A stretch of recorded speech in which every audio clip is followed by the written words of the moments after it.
Viewers and subscribers, welcome back to Beating the Press podcast. I am your host, Rafa. Now it's opening weekend this week. The EPL kicks off in earnest, and we are here to preview the two big games coming up. Chelsea taking on Liverpool, and Newcastle playing host to Aston Villa. Now, joining me this evening to preview these two games, we have returning to the podcast, the man himself, Sir Cole. Yeah, welcome to the audience, Blessings. Yes, viewers and subscribers, we are definitely anticipating the kickoff of the season. The first game coming up actually tomorrow. The first game of the season, that one is between Burnley and the champions Manchester City. But Sir Cole, coming into the season, what's your perspective? Being a Man United fan, what's the outcome you're looking for? Well, first of all, let me just say that it is good to have football back. It's always a welcome, thing to have back again after a long break from May. So it is welcomed to end a long, almost boring summer. What about the female World Cup, Sir Cole? You weren't paying close attention to that or what? Jamaica, progressing to the second round, history making. Yes, man. Watch particularly the Jamaica games, but it did not pay as much attention as the Mayor World Cup, to be honest. Gold Cup as well was there. The Gold Cup was also there. It was, but that was so long ago. That was from beginning of June, mid-June. So it's so long ago that I almost forgot that it happened. But I'm looking forward to another good season, and we prepare to be entertained as the game weeks progress. Yeah, definitely. Lots of movement taking place, especially in the transfer window as well. And teams trying to fine tune. And you're a boy, I see, going after Germany. My boy. Yeah. Well, Sir Harry. Sir Harry. It's a welcome move. I think he should have made the move a while back. However, it's never too late for a shower rain. It's not surprised that he's making the move, and hopefully he can go there and reach some level of success which he deserves. Yeah, indeed, definitely. Possibly win a trophy or two as well. Well, right now he's still on zero, so he should be looking to break his trophy up. Indeed. But looking forward, zooming in on these two matches, Sir Cole, we have the first one, Newcastle versus Aston Villa, two teams which really surprised many last season. Newcastle making it into, the Champions League position, and Aston Villa, of course, getting a European spot as well. And these two teams clash on Saturday. This one taking place at St. James's Park. How do you see both teams going into this one, Sir Cole? After, a preseason from both teams? Having watched both teams over the last 2 weeks of the preseason, I've been very impressed, particularly with Aston Villa. I think Aston Villa will create some problems this season. I think Aston Villa will probably be the Newcastle of this season, where they have a top 4, top 5 finish. Wow, that's a bold prediction right off the bat there, Sir Cole. Provided, of course, that they're able to remain healthy and navigate the troubles of Europe as well. So, on the side of Newcastle, they have done very well as well in my observation. Look like a well-oiled machine. I think it will be a close game, and I am seeing it going in the middle of a 1-1 draw. 1-1 draw. Wow, yeah, definitely. Both teams making some key signings as well, and looking to solidify themselves up there in the top half of the league. Newcastle bringing in the Italian Tonelli, and of course Aston Villa bringing in Diaby from Germany. Are two of the more notable signings over the period. But as you say, it should be a tight affair. It should definitely go down to the wire. But for me, playing at home, I'm just going to give Newcastle the slight edge in this one. I think the fan base, the anticipation of Europe, as well as I think somewhat this Newcastle team is more gelling together. There's a greater togetherness. I think Aston Villa is still integrating a few new players. Diaby, Paul Torres, as well as hearing as well that Buendia picked up a rather serious knee injury as well and should be out Yes, for yes, this yes. game and possibly a large chunk of the season. So, Oh yes, I'm just being updated on that as well. So he was red flagged in the fantasy football. So I realized that yes, he was injured. Um, Mind you, both teams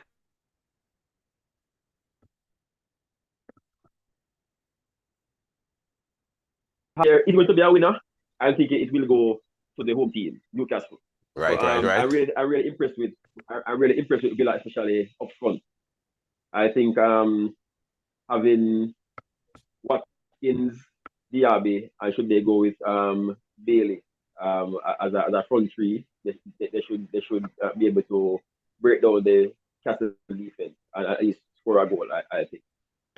Mind you, Castle Yeah, they has definitely have some has firepower there in Watkins. they And as do. well, there's a youngster I saw in the preseason, Philogene.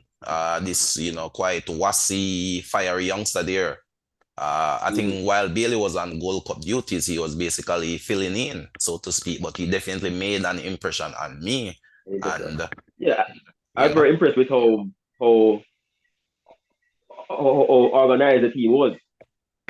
Their structure, I think they have experimented with a three at the back, which suggests they are trying to put a bit more emphasis on on going forward, having four in the middle and three up top, playing a 3-4-3 as in their last game against I thought it was against Sevilla, I believe, and they won mm, that game 2-1. Mm-hmm. Mind you, Newcastle I think has strengthened as well. Well, not strengthened, but they have I mean they have lost Saint Maximan and right. they have brought in Harvey Barnes Oh, from from Leicester. Leicester. Mm, I think he'll add a bit of punch, definitely more end product than Saint Maximan. yeah, indeed. So their front line does pack some firepower as well, and it should be interesting how they match up against the Aston Villa defense. Yeah, definitely. So you're pretty much saying 1-1 in this one circle. You're calling a draw for this one. Yes, I'm not seeing a definite winner from this one. I'm thinking that probably Aston Villa will be okay with a draw. Mm. I'm gonna go with a Given 2-1 that, Newcastle win. I think both teams will score, but I think Newcastle might just edge it playing at home. So I'm gonna, pick it a is a poor Newcastle call, but 2-1 win. I just go a 1-1 in the middle. Mm. Both teams to me look pretty even. Yes, yes, yes. All right. Well, on Sunday we have the big one. It's hard to say a top four clash these days. With Liverpool finishing fifth and Chelsea finishing all the way down there in 12th.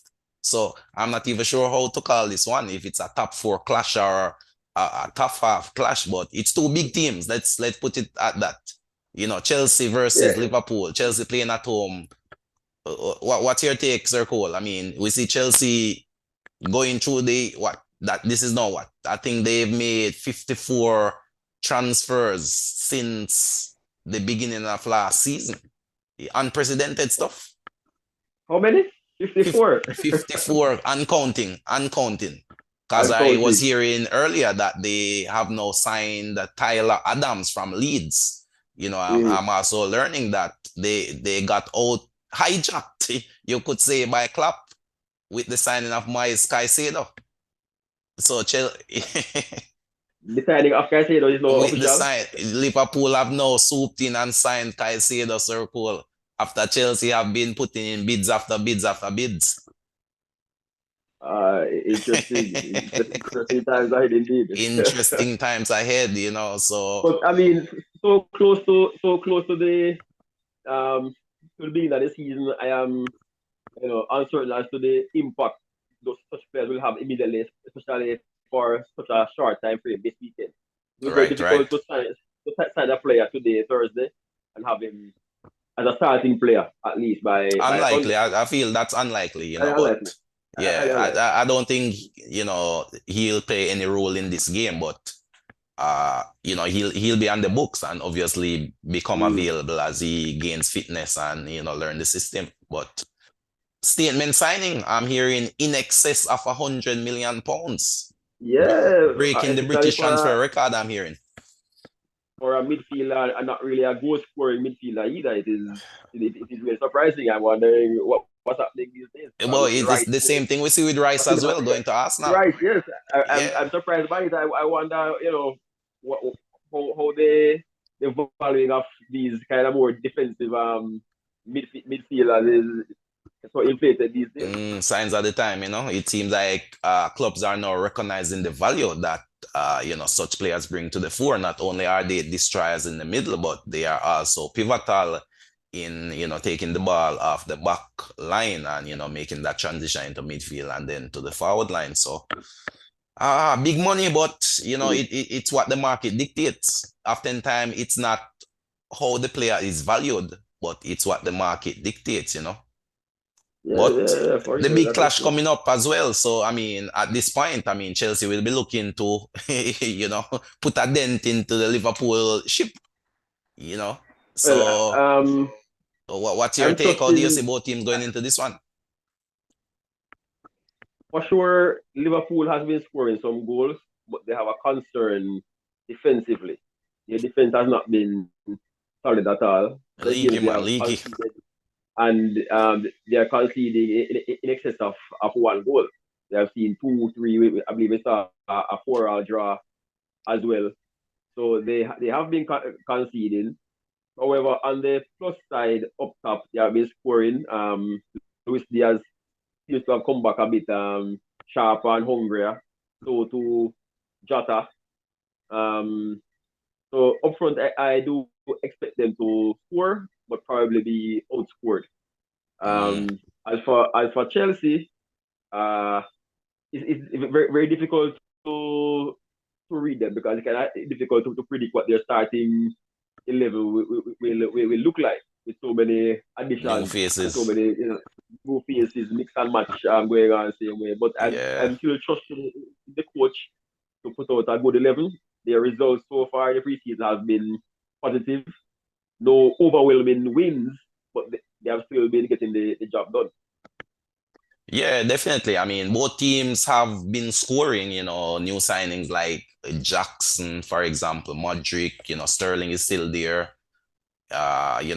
And right now Chelsea seem to have a set back four at least. I think their main issue is in the middle of the park in terms of who partners Enzo in the midfield there. So I think they should roll out with Kepa in goal, Reece James, Chilwell, Thiago, and the youngster Cowell in the centre back Mm-hmm. position. And then up front, I believe they should have Jackson leading the line and flanked by probably a Sterling and I think probably one of their new signings as well, maybe Yeah, Modric. Modric. we'll see, So it might be we'll see where. Sterling, Jackson, Modric right there, Enzo in the middle, possibly a Gallagher and possibly a Mm, Chukwuemeka. So the midfield to me is where Chelsea has the concern. Hence the reason they were trying desperately, or so we thought, to Caicedo. sign to sign Caicedo, and Yeah. but was unwilling to pay the Brighton asking price. So that may come back to haunt them, to be honest, because that's an area which Maybe, they maybe it are will. definitely missing. The loss of Nkunku as well, Right, where has been out Nkunku as to a well, massive injury. and will be out for a few months. Yeah, That's a that's a massive blow that's a there big blow as well. right away to start the season because I'm thinking that he would have been one of those who are heavily relied upon to score the Right, and was goals. having a So, fantastic preseason as well, scoring and yes, assisting, he was. and was Yes, he was. developing a good partnership with Jackson. Jackson, for one, has impressed me. I will say that much. Mm, Has been both scoring and assisting. providing as assistant. Mind you, the Chelsea opponents that I've seen them against have been, what do we say, weaker opponents. Haven't Mm. seen them against top flight opponents. But so far they showing have been impressive. But I will go with Liverpool on this one. I'm thinking that the Liverpool offense will overcome the Chelsea defense more than the reverse. I see. So you're definitely expecting possibly a high scoring game, then circle. Yeah, I'm Goals on thinking both sides of the goals ball. on both sides, I'm seeing probably 3-2, 3-2 Liverpool. Yeah, I mean, even in the preseason, Liverpool have been getting some results. I wouldn't say necessarily say good results, but they have been scoring. But as you said, your one of your major concern is that the defense is almost like a sieve, constantly letting through goals. I mean, it's an issue. To me, it's definitely an issue, and it's an issue that needs It's a addressing. concerning issue. And I think last season, yeah. Go many of ahead. the goals that Liverpool has scored, if you notice, has not been too much, as you say, team play. The opponents have made a lot of individual errors, which cost the team. For example, the last game that they played when they went up, it was 2-0 or 2-1. Those two first goals were made through trying to play up on the back. Bad passes being played, and the Liverpool offense getting the ball and scoring. But they really have not, for the most part, combined, you would say, to break down defense so far. They have really gotten lucky based on opponents' mistakes to have gotten the goal. Yeah, I guess the good thing is they are somewhat familiar with each other, so at least they have a bit of team chemistry, That is going for them. So, uh, yeah, I tend to agree with you. I think it should be a high scoring game, both teams scoring. Possibly a 2-1 Liverpool, I would say. yeah. Basically, yes. I wouldn't be surprised if the game is a draw as well. But I think a high scoring draw, a 2-all draw, would be okay. For first game of the season, both teams gunning for 3 points. No team really approaching the game with a level of fear. They're able to risk everything now to get the 3 points from early on the board. So both teams will be opening the season guns blazing, so we can expect a goals on both sides. Yeah, and this hijack by Klopp as well should add an extra spice and an extra dimension to this game. This one taking place on Sunday. So, I mean, word in the news right now is that Brighton and Liverpool have agreed a fee. It's now for the player to pass his medical and sign. So I'm sure by Sunday that should be signed and sealed, and everyone should know where they stand. So extra spice and an extra buzz should be around that match as well. Yeah, it will make things that much more interesting approaching that game on Sunday. So it's the first, you would say, big clash we have obviously of the season so far. Both past champions, both with good records in recent years. So we expect a good game early the season on Sunday. But looking at the other teams this year, Circle, who champions? Give us your top three or your top four, I should say, for this season. For this season, Arsenal, I think has maintained their level. I probably have up a bit. I think they probably they definitely have the capacity to take the lead and to hold it again, just as they did last season. However, I think that there is no better team to close out a season than Man City. Man City has this end of season where they can pile on the pressure and maintain it. So they basically in that last half of the games where you play the last 16, 17 games, they are able to put together a good stretch of games. So it will be again between those two. I think Manu will be up in the running as well. The gap between second and third won't be as wide as it was last season. Uh, it will be tighter at the top, but I'm going again with a Man City win. All things being equal. Dog fight for second between Manu and And Arsenal. Arsenal.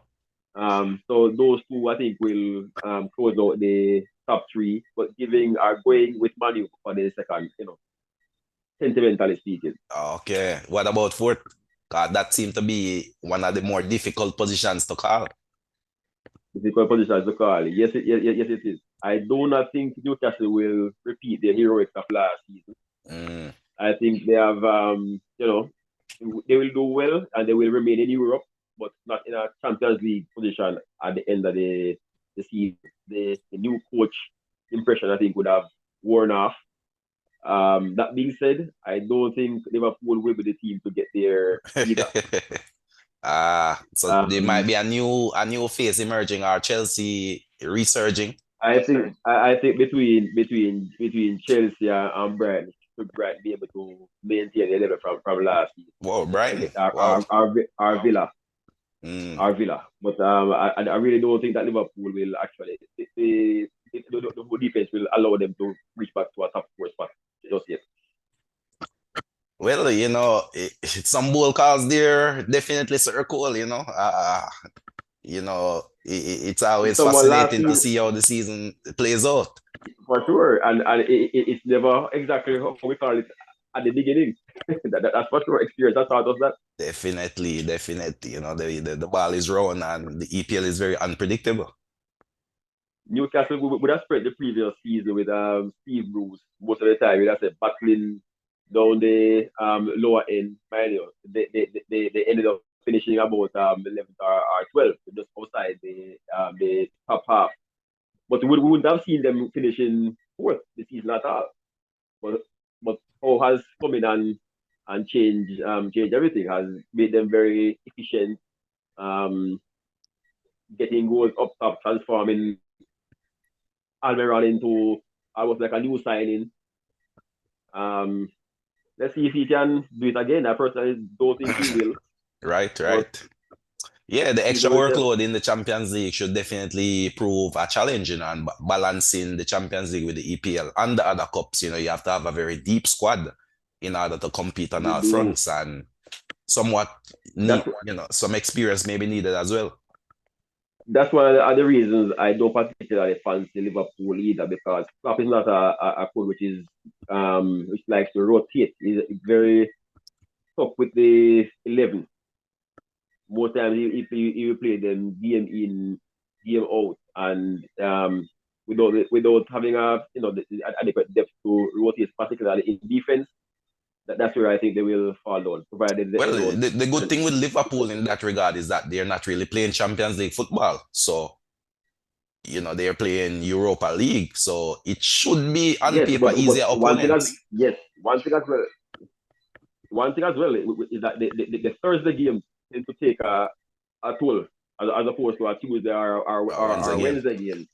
Yeah, the Thursday games, and with the longer traveling, depending on teams you get in your group, could Yeah, affect the I players think because he will rotate though, to be honest. I think the Europa League, you get easier opponents. So I think he definitely will save his first team for the EPL until maybe later on in the competition when things get a bit tighter. But I mean, he has to rotate and focus. I think the focus he's going to take is definitely, plan A, EPL, at least as I said in the earlies, in the preliminary rounds. But then maybe as you progress into the knockout stages, then you might see first team players, getting that start in the Europa League, because it's a competition which is there to be won, to be honest. So that's the thing. The Champions League doesn't really kick in until September.